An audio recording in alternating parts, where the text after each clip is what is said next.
In 2024, the world produced over 22 billion liters of wine. And somehow, that was one of the worst years the wine industry has seen in decades.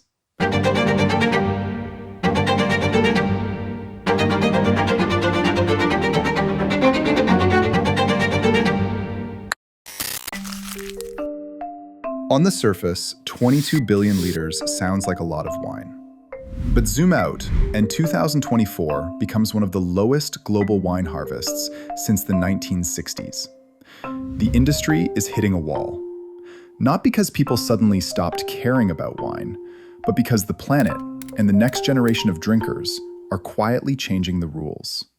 Every year, a global wine body known as the International Organization of Vine and Wine, or OIV for short, tallies up how much wine the world actually makes. According to the OIV, in 2024, that total slumped to a historic low.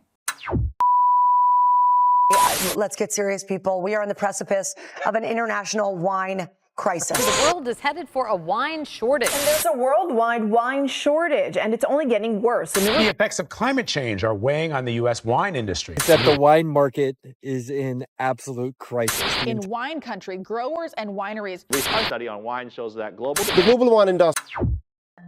Major producers, especially in Europe, pulled in much smaller harvests than they have since the 1960s. Italy, France, Spain, and others were hit by a cocktail of terrible conditions. The OIV outlines these as spring frosts, scorching heat waves, violent hail, and long dry spells. For a crop as sensitive as grapes, those aren't just bad days. They're the difference between a full cellar and an empty tank. Think of wine as a climate sensor in a bottle. Grapes need a narrow band of temperature and just the right amount of water to work their magic. As the planet warms, that balance is breaking. Summers are hotter. Rain comes at the wrong time, or doesn't come at all. Vines get stressed, berries stay small, and entire regions see yields collapse. To fight back, growers are turning on the taps. More irrigation, deeper wells, new dams. But most of the water used in wine is already swallowed up in the vineyard, not the winery. In a world where water is growing in scarcity, that's not just a farming decision. It's an ethical one. How much fresh water should go into a luxury product?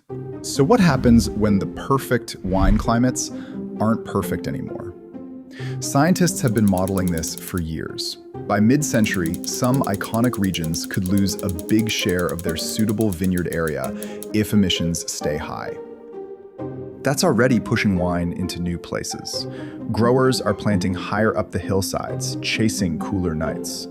And countries further north, in places that were once too cold for good wine, are suddenly in the game. But shifting an entire global industry uphill and northwards isn't cheap, and it isn't fast.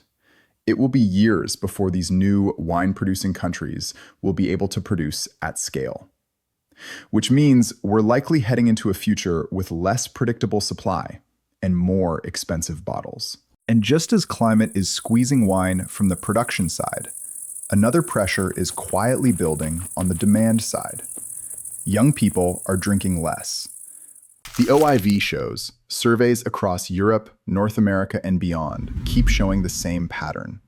Gen Z and younger millennials report far lower alcohol use, more concern about health and mental clarity, and a growing interest in no and low alcohol drinks. Just a quick note, we are a small independent channel. If you like this type of content or you're getting any value from this video, please consider subscribing, as it goes a long way to helping our channel and will get this video in front of others that would find it interesting. Okay, now back to the wine. So, for an industry built on the idea that wine is a daily habit, with dinner, with friends, with everything, that's a serious warning sign. You can't just plant your way out of climate change if the next generation isn't sure they even want what you're selling. Put it all together, and the wine industry standing at a genuine crossroads. On one side, shrinking harvests, water stress, and a climate that's rewriting the rules of where wine can be made.